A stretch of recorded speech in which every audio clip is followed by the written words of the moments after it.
Hey guys, Akiba here from CryptoSlate. Today I've got Red from Harvest with me. How are you doing, Red? Good, thanks for having me. Cool. So just wanted a quick introduction to Harvest and yourself. Sure. Harvest is a yield farming aggregator in DeFi. So essentially we try to make earning interest on your deposits very easy. So like high powered interest rates, instead of like only 0.5% that a bank might give you, you can earn 10, 20, 50, 100% depending on the asset you deposit. Me specifically, I'm just kind of like a business dev coordinator for the community. We're very community powered as a decentralized autonomous organization, a DAO. So the community has a big influence on how Harvest operates, and I'm just one of those contributors. So there's a question I like to ask to get away from any kind of stock responses in the, what does Harvest mean to you? Harvest means like a couple things. One, it's a financial tool. It empowers individuals to, again, kind of escape that idea with banks where they're enriching themselves, and Harvest tries to enrich the user through these DeFi mechanisms. And then again, as I mentioned, just empowering the community members, really having a huge stake in the potential of Harvest and what direction Harvest goes in, as again, opposed to like you working at another business where you're like directed by a boss or the ethos of whatever that business is trying to accomplish. Harvest is very much trying to accomplish what the community wants. So that's really interesting. You talk about sort of banks taking a lot of the interest from themselves, not passing it on to customers. Obviously, DeFi gets around that essentially because we are the bank to a degree. We're getting paid back. But do you think that that comes at a cost in terms of, say, like security? The way that I've been thinking about things recently is that you talk about banking security within the sort of the tech industry, and that's kind of like the highest enterprise class in terms of security. With DeFi, my view is that we kind of now need to start building kind of our own tools in between the users, say the wallet and the DeFi protocols. What are you guys doing to try and help keep users safe? One of it a little bit, not just safety, it's I think usability. So a user doesn't accidentally send their money into a black hole because it's a weird long string of digits address, right? Like ENS simplifies that and actually makes things like a domain name almost like the internet very simple. I can send it to red.eth, right, as opposed to some long string digit of codes.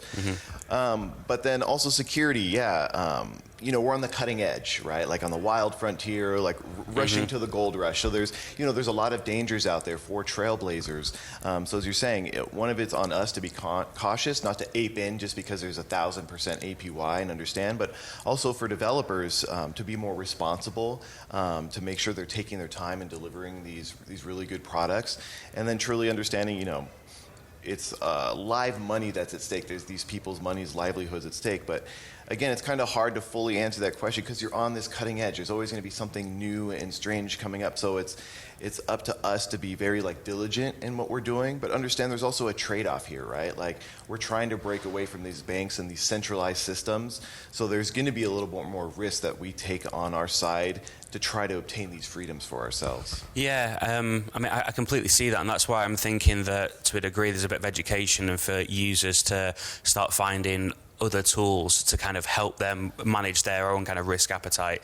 I was doing some Twitter spaces with, have you heard of DeFi Yield app? Yeah. Yeah, like those guys. And I think tools like that are really useful to help create, you can sort of go out there and go, okay, I want a tool that will help me understand what the smart contracts do. I want a tool that can maybe help me recover my keys or whatever exists. And I think maybe creating a plethora of third-party applications that act as your own shield based on how risk averse you are. That's like, and therefore it takes some of the, because the thing is, if people like Harvest then have to work out sort of all the yield aggregation, all the complex stuff on there, and then try and do enterprise grade banking level security on top, I mean, that's a whole lot of extra work. Do you think, does that make sense to you then, that it should really go to some other third parties to do that and do that best so you can do what you do best? Yeah, exactly. I think a lot of what's so awesome about crypto is the collaboration and the synergy that you find between two projects. Because Harvest can't do it all, and there's some other projects that bring those third-party tools that make us a lot stronger and provide that synergy. We just had a party last night with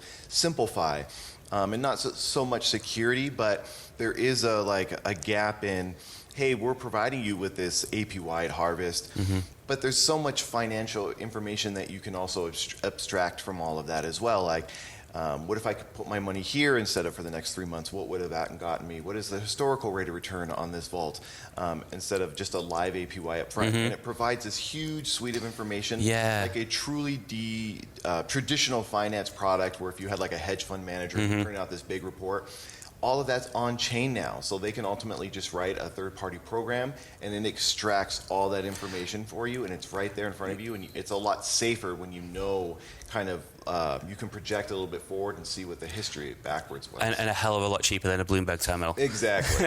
Which is what, again, then you've got all these proprietary tools in traditional finance that are like 20 grand a month or something for a Bloomberg terminal. So I imagine Simplify pulls a lot of data for you. Is that what you Yeah, saying? Exactly. For fractions of a penny, if any cost at all. Because there are a lot of services like DBank that, again, gives you a snapshot of your wallet, shows you everything in one place. Because sometimes you may be yield farming and have your money at 20 different places. Then you look at this thing like DBank and you're like, whoa, I forgot I had money over there, right? And they show you.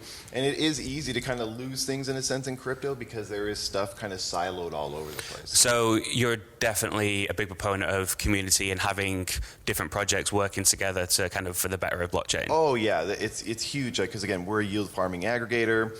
Another protocol called AP1 Finance that we work really closely with allows you to create derivatives off of those interest-bearing tokens that you can actually get like a payday advance on your yield, right? Yeah, that's crazy. So the synergy right there is just coming from Harvest, being able to take our token over there, then they instantly monetize it and you have money today in your hand. That's a massive synergy between these two projects.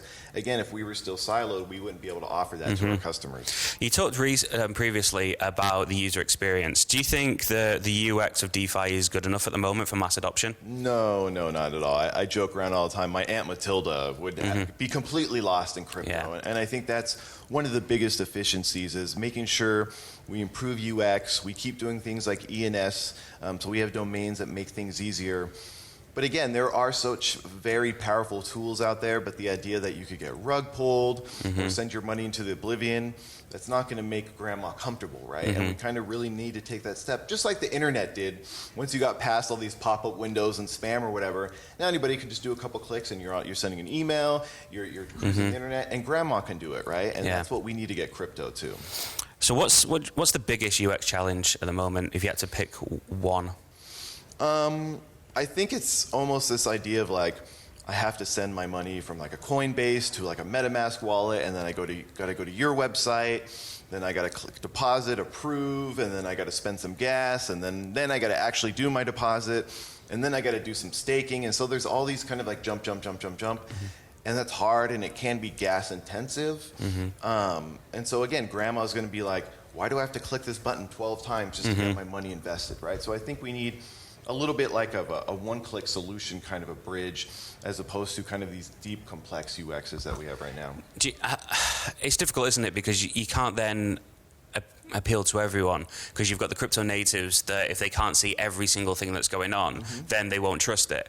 So I think I completely agree, though. There is a way that we need to kind of show the information and make it streamlined as possible, but show the information to those that want it. I think it's bizarre that they're shutting down Coinbase Pro. I think they're adding a new tool to it. But for me, like the Coinbase app and Coinbase Pro seemed like one of the better implementations, because Coinbase super simple, lots of limitations. If you know what you're doing in crypto, you'd never use the app. But I know so many people that only have crypto on Coinbase on that app because it's easy for them. And I think we need kind of the equivalent in DeFi. Would that sort of make sense to you? Yeah, no, kind of like that advanced beginner user experience. And that's a great example of Coinbase, because when I first started, I was using Coinbase.com, and then migrated over to Pro version. And that's even something we've talked about, like at Harvest, is there a way we can do this basic one-click solution, have some stable coins, okay, click, you're deposited, or you go to this advanced back end, maybe connected with a Simplify, where you just see this huge, robust amount of information. You can pick through every little detail that you want and say, okay, this is where I want to go, and now you're deposited there. I mean, it makes sense. You can see it all across kind of Web 2. Like if you want to run Facebook ads, you can do it straight from your page without creating a Facebook ad account, and it gives you suggestions on how to set it up. You can put a little bit of money in and boost some posts. If you know what you're doing, you set up a business account, you've got the full business manager. Same with, say, Google AdWords. They try and push it in a streamlined way. There's a lot of things, and I feel like because we're quote-unquote trailblazing with Web3, do you think that at times we look to Web 2 as being kind of old and dirty and ignore some of the parts that really we should probably bring through? Maybe in a little bit. I think some people just want to be so decentralized. They're almost trying to rewrite the wheel. In my, perception, again, I know it's a little bit of a dirty word, but I think you need a little bit of centralization from companies to bring trust over into crypto and kind of build some of those old school mechanisms that people are familiar with, right? Like, again, I don't like necessarily like FDIC bank insurance, but if there was a third-party company like some of these insurers out there where there's a hack on a protocol, that they could kind of give some of these guarantees to people that are making deposits. Again, just making this UX and stuff so simple that it's easier for the mainstream to tap into, as again, being so stuck on, I have to be on decentralized only. So that means your product is so complicated, it's very hard for anybody to actually uptake it. Yeah, that's something I'd really like to see more of, is like direct integration of some of these DeFi insurance companies with the actual platforms, because you could almost then theoretically make it, this would be very debatable, but arguably safer to have your money staked than in your wallet if it's insured with another sort of platform. I think there's like InsureAce and loads of others that do that. So yeah, do you think that that's something that could be feasible, of having it actually integrated into the platform? Yeah, and you've actually seen some with these insurance companies, like an Unslash Finance or like a Nexus Mutual or whatever. They're actually working with the protocol. So yeah, a lot of insurance is user-based, like I need to walk up to a Nexus Mutual and say, hey, I want you to cover my deposit. Yeah. But slowly you're kind of seeing it's, hey, we're insuring the Paraswap protocol for up to $1 million if a hack happens on this pool or whatever. So I think it's just kind of getting there, right? It's not fully there, but I think the opportunity is there. Yeah, it'd be nice if you sort of, I don't know, theoretically you could bake the cost of the insurance into the yield, so you're earning less yield, but you're actually, it's then insured, so it removes that step. You're talking about like creating less steps. You say you have to go to Nexus, InsureAce, or Unslashed, wherever you need to go. You've got to secure the contract. What if it was, okay, I get 1% less, but I don't have to do all of that stuff? Yeah, no, exactly, and that's a great point, is again, abstracting those fees kind of away, the user baking it all into there. I think for like Harvest specifically, we did kind of look at it.